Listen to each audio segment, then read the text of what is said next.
Ku Lwokutaano lwa wiiki ewedde ab'ekibiina ekigatta abasuubuzi kikasiita baatiisatiisa nga bwe bagenda okwediima nga beemulugunya ku musolo gavumenti gw'esolooza ku ngoye enkadde. Bano baategeeza nga bwe baali balinze olukuŋŋaana lwa Namuluggwe olwo beediime. Baali badde tuvulayo n'ekyamaanyi era kijja anytime ng'olukiiko luwedde tetuli mamativu nga mutugoba mu mirimu. Wabula olwaleero bano babadde n'ensisinkano n'ab'ekitongole ekiwooza omusolo URA okugaaya mu nsonga zino. Ensisinkano eno ebadde ku kitebe kya URA e Nakawa.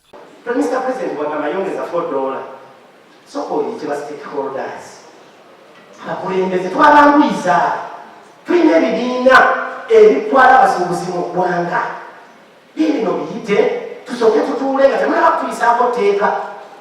President agambye $4 fe tukubuulire lwaki tetusalidde kuzisasula nga tonaba ku implementinga. Agamba nti bweziba ngoye nga z'abakulu olw'obulungi bw'eggwanga lyaffe mukkirize tuziwe valiyemu buli omu akole ki azimanye omuntu aleeta ejjiini ng'akimanyi nti ewa $1.8 nga tozitaddeemu bintu byakumikisinga bw'ate n'erimu kotoni mungi ng'ate n'erimu biki. Omuntu bw'aba tasanyuse omusolo gwe muwadde ate ng'alina genuine invoice asobole okutuuka ku level y'oba kyetaagisa obuteekeko special person okwandoyinga bills tusobole okubaliriza bino ebintu. Naye ogamba nti tugende ku value eya database gye tumaze okufuna evidence nti eri wansi oba oyagala tumenya ateeka.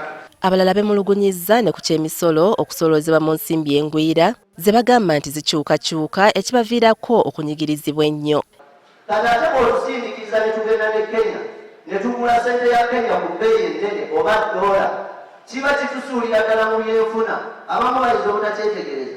Ensonga endala ebadde kuba musigansimbi abagwira ate okutandika okutunda akamu akamu eri omuntu asookerwako kye bagamba nti kibamazeeko emirimu. Ow'ekkolero okubeera ate ng'atembeeya kino kinyiiriza ddala omusuubuzi ne kimujja mu mbeera. Baagala munnamakolero sigala ng'oli manufacturer omusuubuzi ajja akusuubuleko si kuggulawo dduuka nnabugabo kuvuganya na musuubuzi. Baba bajja ku maduka gaffe ne bayimirira ne bakwata ebisawo by'engoye kasitoma afuluma bw'agamba I have I sell.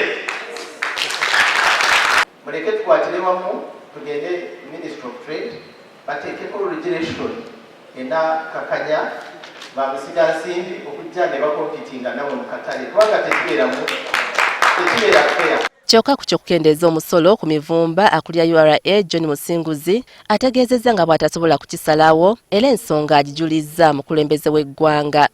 Sobola kuyimirira wano ne reversinga order eteekeddwako mukulu w'eggwanga oba minisita.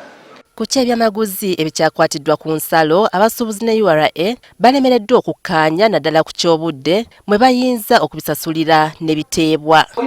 Clearing every system oba ebiri mu kkubo yekuva kati kutuuka nkomera y'omwezi ogwakirimwani. Amisoni ennaku zatuwadde ntono nnyo abantu tulina obulimu bw'amaanyi ngetonda agamba abantu kuba nnaku 10 ate nga tuwadde ebiwa by'enswa. Kati ekirindiriddwa kwe kulaba obanga ensonga y'omusolo ku mivumba enaagonjoolwa mu nsisinkano n'omukulembeze w'eggwanga.